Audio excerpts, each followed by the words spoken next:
Covishield टीका जो विश्व में ऑक्सफर्ड एस्ट्राजेनेका इस नाम से जाना जाता है, उस पर काफ़ी यूरोपियन देशों ने पाबंदी लगाई है।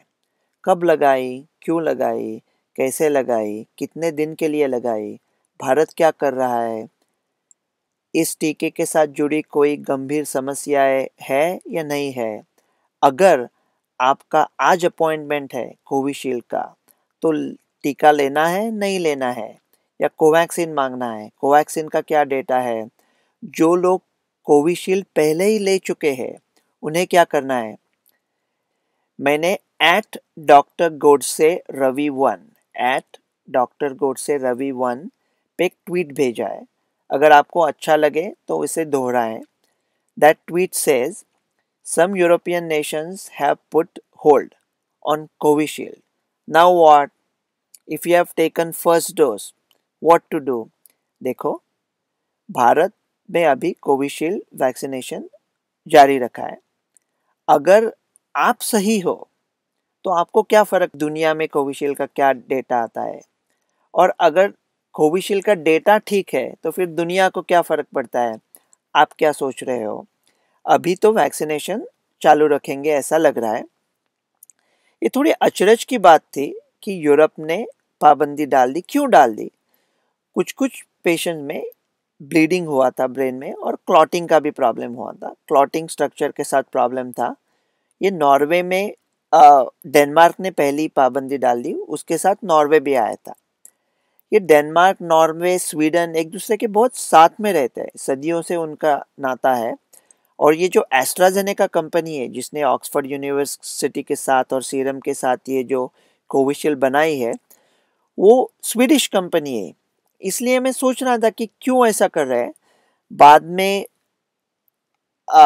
इस्टोनिया, लिथुआनिया, लैटविया, लग्जमबर्ग में डाल दिया। उसके बाद ऑस्ट्रिया और इटली ने एक बैच को रोक दिया, और उसके बाद अभी यूरोप के काफ़ी देशों ने इंक्लूडिंग जर्मनी और फ्रांस ने उसके ऊपर उसको 2 हफ्ते के लिए या कुछ दिनों के लिए रोक दिया है कि ये जांच कर रहे हैं कि ये क्या प्रॉब्लम है, क्लॉटिंग की सचमुच इतनी प्रॉब्लम है या नहीं है।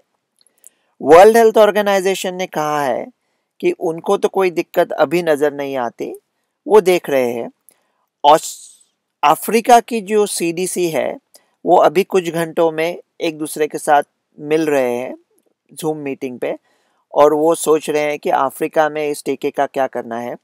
इंडोनेशिया ने पाबंदी लगा दी है। ये बड़ी इंपॉर्टेंट बात है क्योंकि अभी ये महामारी ख़त्म होने के बाद, और ख़त्म हो रही है, चाइना में कोई मैन्युफैक्चरिंग करने वाला नहीं है, तो इंडिया को एक ही कंपटीटर है, इंडोनेशिया। तो इंडोनेशिया ने अभी कोविशील्ड मतलब ऑक्सफर्ड टीके पर पाबंदी लगाई है। थाईलैंड लगाने वाला था, लेकिन अभी उनके प्राइम मिनिस्टर ने डोज ले लिया लाइव टीवी पे, वहाँ जारी है। यूनाइटेड किंगडम में जारी है।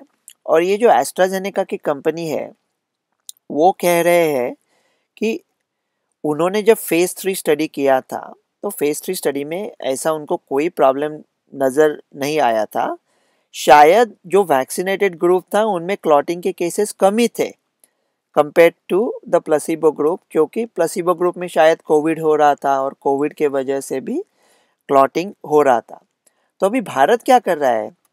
पूरी दुनिया की नज़र भारत पे टिकी है, क्योंकि कोविशील्ड के ऑक्सफर्ड के 1 करोड़ से भी ज़्यादा डोज इंग्लैंड में लगे हैं, लेकिन सबसे ज़्यादा डोज दुनिया के तो भारत में लगे हैं। दुनिया के 70 मुल्क ऐसे हैं जिन्होंने इस टीके को परमिशन दे दी है, इंक्लूडिंग कनाडा। अभी तक यूनाइटेड स्टेट्स ने नहीं दी है। तो भारत में इतने कोविशील्ड के डोसेस दिए हैं कि अगर भारत के साइंटिस्ट आके कुछ कहेंगे कि ये हमारा डेटा है, हमने जांच कर लिया है, हम लोग ये सोचते हैं, तो पूरी दुनिया भारत को दुआ देंगे। लेकिन अपनी जो कमेटी है वो ऐसा कुछ करने वाले नहीं है। वो बड़ी प्यार और शांति से राह देखेंगे कि इंग्लैंड क्या कर रहा है। इंग्लैंड ने स्टेटमेंट डाल दिया, वही स्टेटमेंट थोड़ा घुमा फिरा के उसमें 2-3 स्पेलिंग मिस्टेक डाल के वही डाल देंगे 8-10 में। बड़ा दुख हो रहा है ऐसे उपरोक्त के साथ बात करने में, लेकिन वही करने वाले दुनिया को अभी भारत बता सकता था। और एक बात ध्यान में रखने वाली ये है कि ये जो यूरोपियन देश है जिन्होंने लगा कहा है कि कोविशील्ड को रोक देंगे, उनके पास फाइजर, मॉडर्ना और जॉनसन एंड जॉनसन है, तो उनके पास चॉइस है, कुछ कर सकते हैं। भारत, उनके जो कोई लेम एक्सक्यूजेस है, मॉडर्ना तो अभी 6 साल के बच्चों 6 महीने के बच्चों से 12 साल के बच्चे तक ट्राई कर रहे हैं। शायद अगर उनको आगे देनी है तो उनके ऊपर भी इतनी सेफ लग रही है वैक्सीन। जो mRNA वैक्सीन है बहुत ही अच्छे चल रहे हैं। फाइजर को तो अभी कोल्ड स्टोरेज भी नहीं लगता।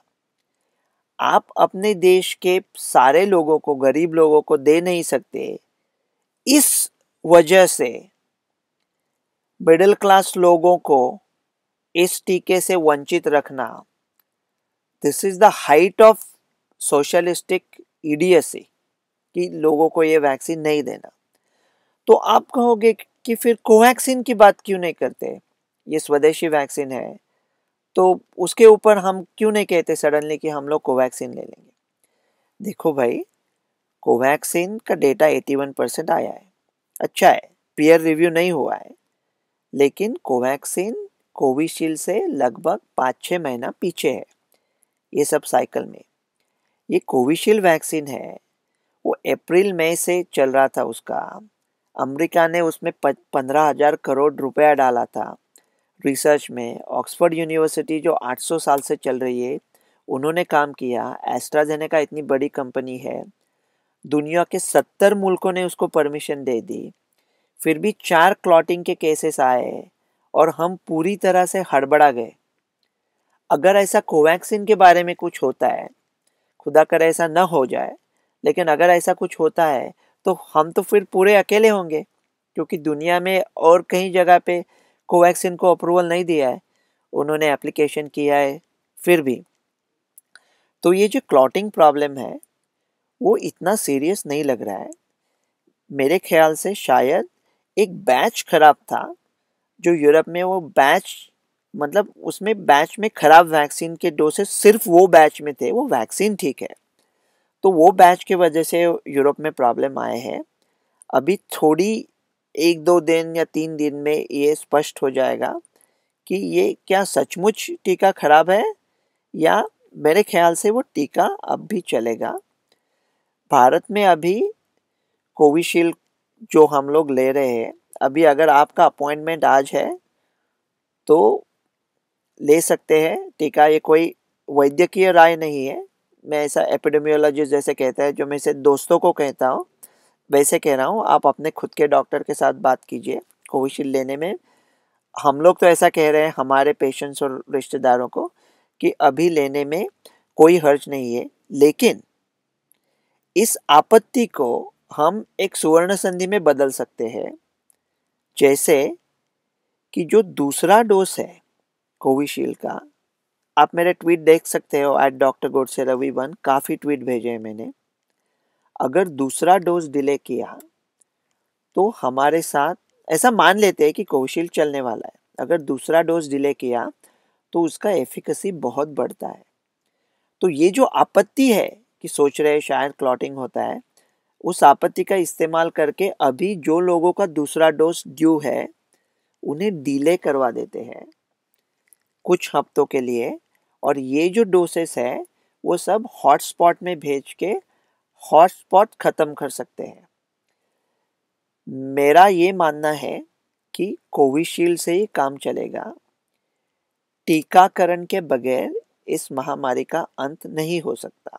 कितने भी हमारे प्रेडिक्शन हुए 26 जनवरी ये वो ख़त्म होगी, टीकाकरण के बगैर वो महामारी बहुत बेशर्म है, वो जाएगी नहीं। हमने कितना भी हकाला, उसको हकालना पड़ेगा टीका लगा के। कोविशील्ड ही चलेगी। भूल गए तुम जिसे याद करे कौन उसे, जिसे तुम याद हो और किसे याद करे। कोविशील्ड मेरे ख्याल से इंडिया की नैया दूसरे तीर को लगा देगी। डॉक्टर रवि गोडसे, पेंसिल्वेनिया से।